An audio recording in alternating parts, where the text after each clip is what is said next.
malo so how's your morning? Malo, yo How is your Monday morning? Yeah, Oh, this your line. Mau wori yo ngomong ni yo. Ona sa tatu na lo malu la ba. Wa se tatu taimia o le wa tale va la tale iva tatu. Ala foko aka le fitu ya la tau yo pole valu foi pole lima pole falo ya. E pena o ya inu sila le iva so na tatu ni malu. O se malu lo ni sila. Malu. Ainga kai o tu lunga. Ya ya au ma sani ala tu ma sani ma tu ai ma sani se me fai. Ya pe le fu ya tu ele tu lunga e alu lo me fai na banga tingal malu lu ai usu la ya au ta tu isa mo. Ya ta tu ele se malu lu le se bela ya ana ma fan E me kere kau e ka pongi me malu lu ai. le yo. Pawan me ala ngos kenge mo ina. Pe veng o fai ko ele au nga. La ngai ngungu le anga le kenge. Ka ke alo fai ke upi pili le fai. Tu tele la tu le atu le sifia ki o inu sila me sia va ngale atu le me folo le kota ya ki anga lo e ngungu e o ma tu le ngungu e o so tele malu. Ai fa mai e ai singungu e au nga ide le malu. Ya na no folo fale ma kala pe fiki. Al ngungu la mai na langa ngungu le va o ivi ma. Ide au nga. O ia e o ngala isa mo ia salo termina o la fomo le fa tasi mo te mai na ne so me salo foi wo so foi ia wo so kalo fai fitalo fa te William tonu le vidi mai kai kalo fai ia ai se va spa anga o ne vidi mai pu fa le tonu tu poka al termina ia le o te lo e tatu fa tano mai mari yoi e fa tano anga le fo e tau ona amatalia tanto por kalame ia ona to no ofo ia le fionga i le pule a le whaapopitonga malu sanga tau i tise le fionga ia lupe matisila tononga tātile tu imle li whano ia o le ana le o le ala atau mwhai atua le tātou so tainga ina i whapea o na whaatea i le TAAEAO ia se i tala mai foi ia po a nisi o fuafuanga ia e pei ona iai ia i le tātou mita lea o whaingoa ina le smart meter ia po le fofanga le ia ona fa au ile tātou pokalame ia nei TAAEAO manuia ia ma tātou pokalame pe masani ai male lope ia na o temi lava mo le tātou so tainga ia ma le fionga le lipule ia kolosi atolole ia o temi nei fa o pe tātou pokalame masani ia la so nei o mo le lo sila fia le TAAEAO ni o ko se mani sun mani la ine fa lo niu no fanga tama o le mateni o le tātou tau la professional tau ia po le tātou tau mai o no pensula no le la fonga ina tu mai te o mari ia lango me tātou Skyview Villa ia fa fonga mai ai le fa poponga le tātou tau ia pe ona nga le mai le tātou fa ten malo Skyview Villas ma le TAAEAO venue fa talo fa to ni tail fa to ya Madeline ma le finga luenga ma lo lava le tau atunu talo tau mo vai nga sa mo fa mawina e le official tau le tula afa lima tayo nei asunga fualus fulona au kuso lua fesfuluiva winga le tau o awa sa video ma tau polo po sa video mai sae o lo ofti ai sa mo e peitai o sa vaenga pe au mama o le ea o lo ta oso le ma tu sae le atinu fa tasi ai au matimu mo o polo ma sa vai le so le vai atu e ma tau atu e tusa ia tala ia winga le tau mo o polo ma sa vai o le afa solo ina o mana i timo se ulva la solo ai mai ono feo lolo ma mafa ai pupu mo le anga ia tuai ia ma le poa na nei e so e mo se si an fa poponga ile tātou pokalame le fia na nei tātou talo tau ia e winga na tau o le lava o lo ia ia mana i timo e to ulu ia ile tele o taimi ia mai le ia ona fa atino tiu te mo faiva ile aso a lo e sila fia vaenga o lo hanga ile tau to memori ele nga fa tātou company nga lelei al fatsai malo le Skyview Villas ia ma le well venue mo lango ina o le tātou talo tau mana to awani ngalo no ia lava la tu special na ru se lau limes fulu ile po ia mo ainga to fa ila to se va ale masina o kuso e fa to ai lo fa ia po le halis special va nga na le Skyview Villa e pena fa le tātou the well venue ila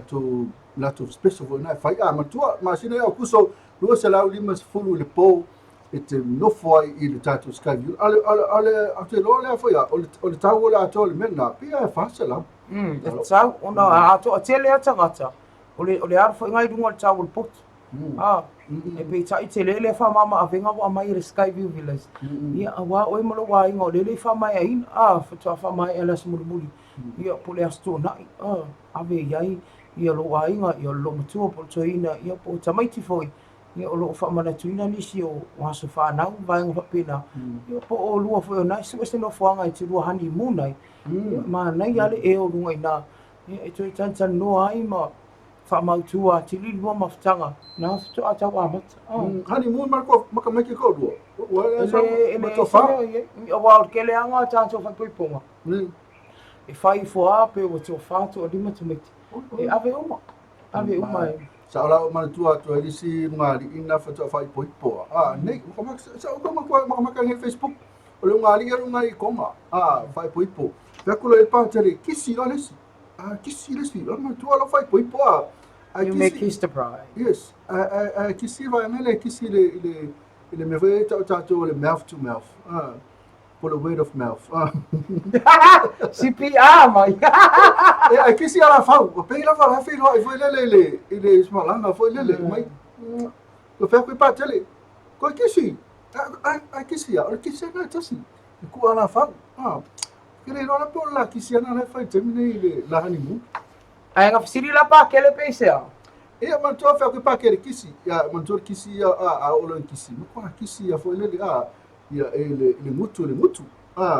ia ai kisi fa pia la fa ia o tele lo le ngali dia ele se ngali sa mo man to ngali sa mo ia e kisi sa o ele isu oi ne isu le si o mo au luisi o ia pa fa la fa isu was o la net kisi iri ko wa ku sai e ala nga kisi de ala fa ma fu ma yo rekat ole tulang foi lele ole pe foi lele va pe mama foi lele va ai ainga titilo mai ar me ia a fa ya ko le kisi ale wala la me ngai kisi sa ale mutu mai ia la ngai ka po ia o ke le lo e po ma fa ngi ala fa yo ku se ala fa ia a ke lo te le lo le po le hani mule fai yo po la kisi ala fa ma kisi ka fai ele ala fau ade e fai hapa fo ia tulanga nei tato sa mo motonga a misa Pacific Island ese male pi foi ele mama ese male confia mama ele mala oi mama oh sole de fe sole feu eu foi have esse mau pi ia na o tulanga nei ele tato skavi vila wala foi mais o mari e fai la ni muro fa tu ele fai sa ni muro pa to fa tangata ngala ya o fai listo do ale ai vai esse foi a special here ave skavi vila si tangata wa mo ela to as fa to fa peo te loi e foi fa mama avenga meriri mal vai a special ai a family room ele ai as meo ia au mai to fa tangata fa ngai lu se lau di mas fulu le aso ia e pei ona masani i to inga fa la wilo pini ile o mo te fia va tuma tai o Marilyn fo lele no romantic ai ko manga tuma tai to fia romantic fo i o ile o romantic ya fo le fo ele de na sona inga ela mana o tuma tai to fia o mai ya ile bona nga romantic me o ma fo ele ba ben pio de fai ele me le fai poi sai o la fai Marilyn de tala fo ile it's because of my experience. Oleh tim nga, it's my past experience. Ya, aku mau ko fio ya, tu mo lo pasi. Ya, uma kulo. Ya, orang nak tu fio ya ile romantic le ya. Tu langa ya tato fasalanga mal ya tato the Skyview Villas ya mo ta fama, me se la o te villa. Oi, soli. Oi. Aso sar tato te wila tala ina te wila pe ya ona fa ilo mal po kalame tato ofisa tu risi po le fa botonga tangata fa mai mo mai fa. Ola sa tala ina I me masani au pe se lotu ya ona male sauninga ina tua tala ina lo ia tato fa mo mo. Ya ona fa solo le po kalame it's a week long program. A mata mai lava le ska fose e pa ia le aso to na ile tawalunga ina to se fulu la le sa mo le ala tau sinio ia a wa se si tau sala ia e whaawawina ia le pale o loo te maitai o Sonia Piva ia le teimi nei le tau sala lua afi suluiva lua afi lua se fulu ia e sa ilia e tau alunga le tātou te wila ia aua le misia ia te oe ia o lea fo ila a tau mawhai ia le tātou a o nanga tu ina atu nisi o pokalame a wala walo silfia ia o whaasolonga o le a iai pokalame te wila tu e whaatalo whaatuai ia ma watu le whaamalo le fionga le CEO ia whaamatuainu ia ma le masua ma le vaenga i le whaingofia tu whaatisinga ia o tātou pokalame pe masani ia le usau noanga o le taimi ane e se tu mai whaatani malo wala le ngalo ia te o Skyview Villas ia ave ni au malo lo malanga mai ia wale pati pasinga o tātou te wila ale ngate na ele mele tupu las fraili mele te fia ni sa mo le tele o me tupu ai i be las fraile o las fraile foi o le awa tu ia tau vanga tau sala le tu ai ngatolu nei tu ai ngatolu po nei fa fine ia tau fo lo la tu sao ia le we fo fanga o nei fa solo tu foi la tu po kalame se ia pa ia las fraile tau lunga i lo la tu sa inga mis ia fitu ia tau sala la le o le tu ai ngatolu le la sao ni atu e sa idia i se mis fa fine lua fisuliva lua fisuliva ia malisi foi ai foi lisi mena tu palas fraile moi fere ngalo ya oi le ngalo oi vai mena fa coi e se no fe ni sa mo le tele eu foi lá na le la foi to vang fa fine na foi las fraile ai foi mal mena tu pone las fraile nei las fraile nei foi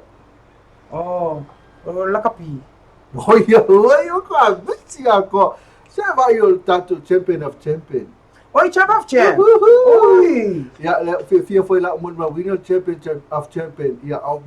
tulanga le ta longa onga a feleki la fai las fai nei tasi foi na event esse mane a fai te malanga mai o le misia tasi na event mane matemata pe na foi lá le fu ka lo i fa finga fe la tau vanga o fe la fai Jim one so le mato oh so la wa mata fata winner ticket sa ia e mana i fo i tau vanga le tu ai ngatu le te ata mai lava le amtanga i umalo e ata wai isi fe fati no ngala tau vanga o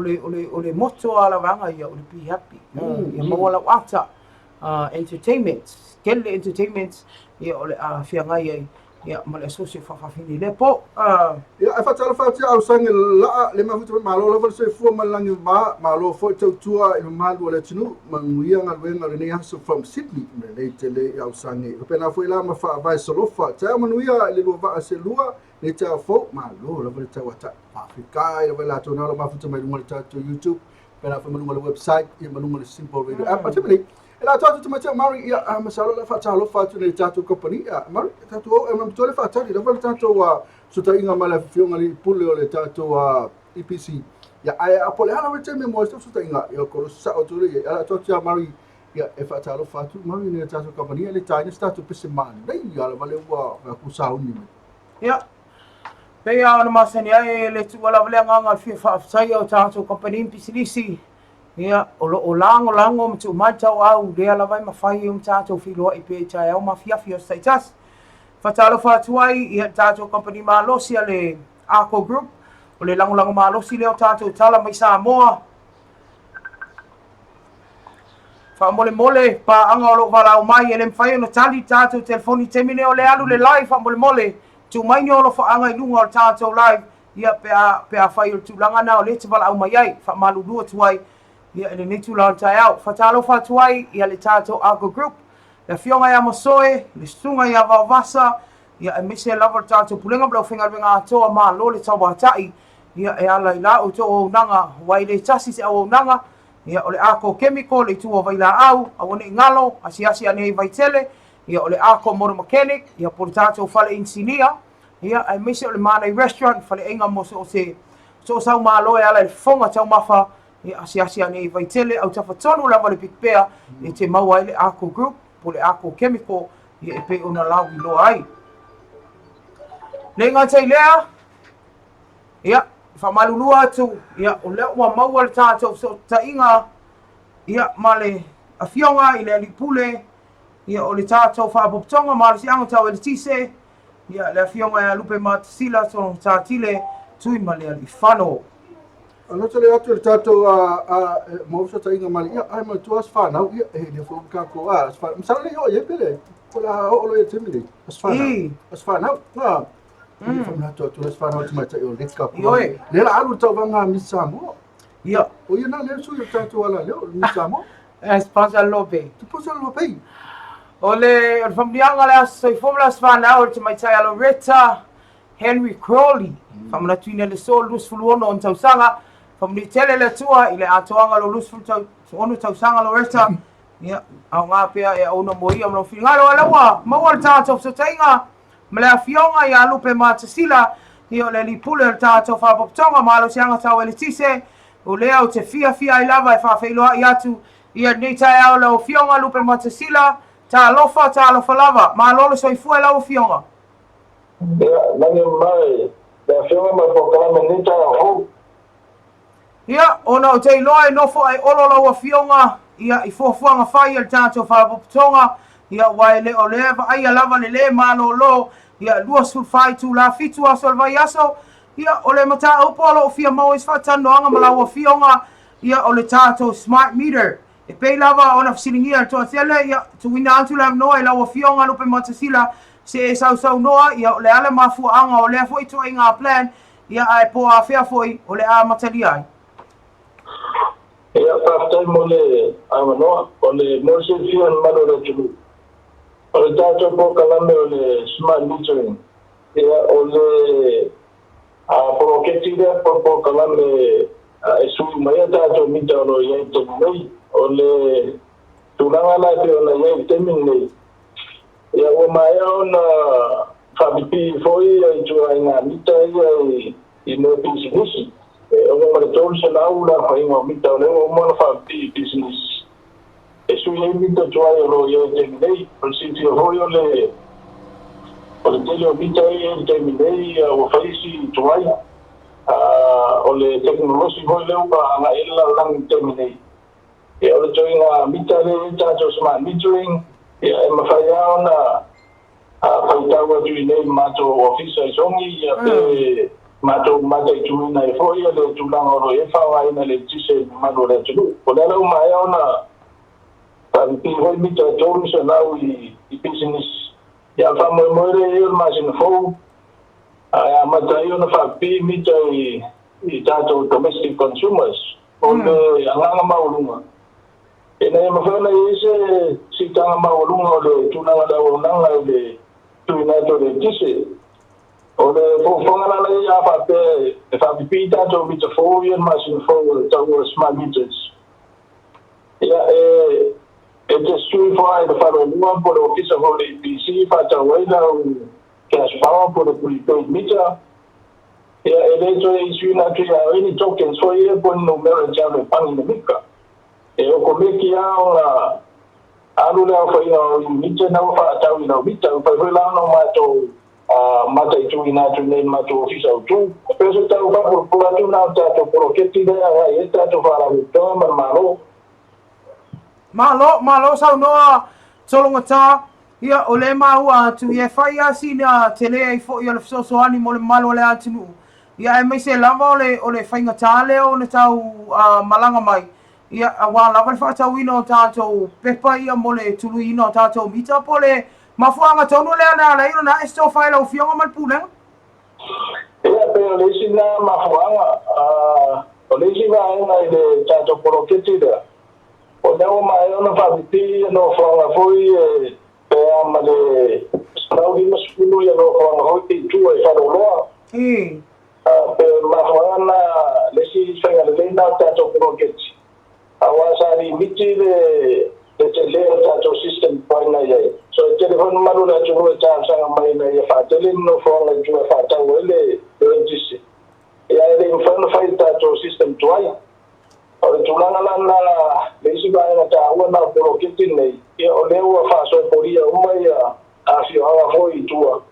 Ia mana whanga mwhai ona o i whai maru la tūrua whātau ele tūa tisi. Malo whaftai lau o fionga, ia o le anganga whiwhia lava ia o leo mwhai anu manino, ia o lava le whaafonga mai, ia o seo tātou tunua e le ngātou whailea, ia o pāanga ia tunu mau, ia o lo maua tātou pokalame ia e whanganai isi si vaenga te whisa o noa ilo o fionga lupe mātasila ia o lei whaamai aina tā whaatanuanga nei TAAEAO. Ia le ia tōna Moses ia whanoa ele, ko manai o nā matule o se update o tātou poroketi. Ia more tūra ngā whastai pokalame mo le wanoa maua, ia MANUIA tele ia ewa tōna nei aso. Ia whaftai tele po matasila whamanuia le atua ia I tiute malawa sa inga foi whenga I malau fionga nei aso alofa tele atu whaasoifua ia. Ia whastai. Ia le whaafunganga sio tātou wā tunu. Ia pe ono whai atu ia o le whaatanuanga tā ua lawa nā ia I le nei foi I tu la o le TAAEAO ia ina ia malama lamai foi le mamanu le atunu. Ai mese lewa ia I lanto o loa lalam papa au Samoa. Ia I tūlanga I suinga ma pokala me whai ia wā lawa whaatau I nātua le tātou I le tise te tongi mō mua po le prepaid meters. Le ua whai ngoa ina o le smart meter metering ia pei o na sa unua ina whionga lupe matasila o le anganga lawa ia ina ia whaasopolia e te tele o whaloloi I tua. Una o le toa tele I tātou nei vai tau ia I tau malanga mamau mai ia I vai tele manisi o whalolo wa leo whalolo uma ia a leo maa ua ia o le manisi vaenga ia le mawhai o whaongai na ila o card fo I lea ATM I swipe ia o na whaongai na ila o se matua I ma nai ala vo le fuanga ia o no nisi o tangata le carrier pia le cash I te miuma po le tino I tupe ia o le tātou cards ia whaongai na ia e mawhai o na swipe ai mawai le o le system ai ia le whai ngofia o te iloa le whai ngofia tu whatinga tu mole ele nganga fa malo man fa aftai ia la fionga ia lupe matasila ia e misi o le pulenga mlo whenga winga tau mawhainga foi o le vo isuinga tā ua wale malo le atinu. Ma le tele le tulanga ia pe o le tulanga le ua whai isi atunu e ni usila Australia na le kāta na te le tau alfu la kwa swipe lau ka ia koe tapa apa lau cash power foi po le ala wali ngoi mwhai ngoi fa pia ia pia me la furi le kisi fa o lopo mai o Pela o le tulanga na yen kako polo ke kere pisi wala fuli le kisi la fuli mor kolma singa mo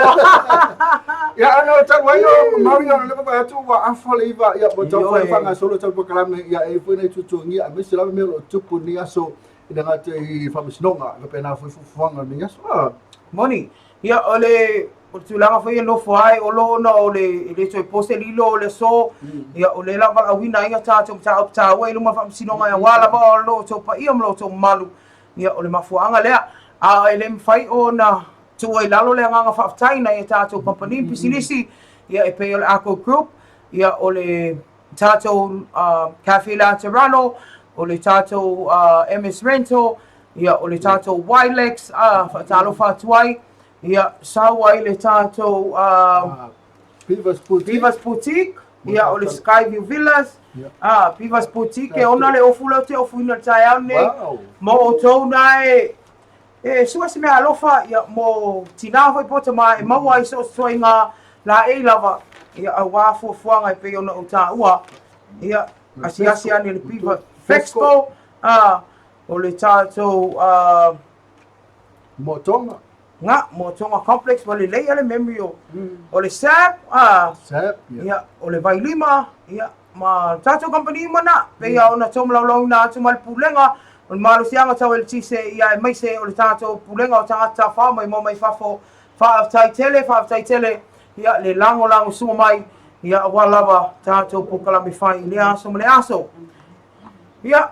au te loa ia ole tu o tātou mtau po le tano ina pe an fai atu le vai tu mo e tātou te mi tai ane ia wala vai tā ua mtau pe an fai atu tu li tau mai la fia na nei po le la tam fai lo pe tu ina mai ia po le an me la o ia le fonga ina po le mention o ila to a fa le an tau po le ina ia le tanga sa vale ina le fionga le lipa le mia a wala ne MC ia lana le se fulu tai au nei o te tau ia ona su vai se atu ia wa lava le fa moi ia te loa ia tau pule ala le lofu le ngale le tua tau toi fe loai ai le afia na nei ia wa lava ia le tuina atu ia onisio tau poklame me se lava o tau news le tu tuli me so tele ia me se tala ta longa le afia foi ana nei o le fa fonga ia le asa ngana ua pa o papa o le asa tu ma se anga o le tau tumali Ia maru avi fale o tō finangalo tātou toi whailoa i le whiawhiana nei i le alofa maleanga le o le tua wha maru lua i le tātou pāanga pēr whai o le lava tātou teimi tātou te talitali noa i foi ia i le nei TAAEAO ia whamanuia le tua i tiutem fōwhanga whailoa i le lima le whiawhiana nei a murtem nei good day whasoifua ia whamanuia le tua. Na, wata whātu pese lea mai pese whatu o vi inga ia whatu ai wala tō mai mafuta mai ngora tātou YouTube channel pena wha marunga le tātou website ma le simple video app. Manuia tēnei asa whelai le aswana ele whiawhiana nei. So whase fua.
Sole, oh mai. Ia ona mo di si so so. Okay, sekira Gafua ile officially PC tache kayo. Ela se fez a difícil, o ele esse meu bebê. Saya lako ni masude kung mafanga yung wala kasama. Kung fa-fair pe nika. Ay mo lang pa siya de. Kung mo ko la po extra kung fa ulo fa. O ingon sa olo, para sila kung ilo official PC ka fa ulo fa. Sa ole yun. Ikaw yan ang 50 day ang kasi.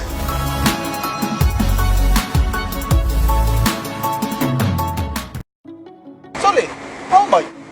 Ia ona mo di si so so. Okay, sekira Gafua ile officially PC tache kayo. Ela se fez a difícil, o ele esse meu bebê. Saya lako ni masude kung mafanga yung wala kasama. Kung fa-fair pe nika. Ay mo lang pa siya de. Kung mo ko la po extra kung fa ulo fa. O ingon sa olo, para sila kung ilo official PC ka fa ulo fa.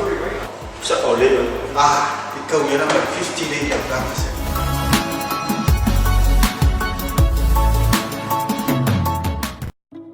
Sole, oh mai. Ia ona mo di. Just don't know why you took those lies to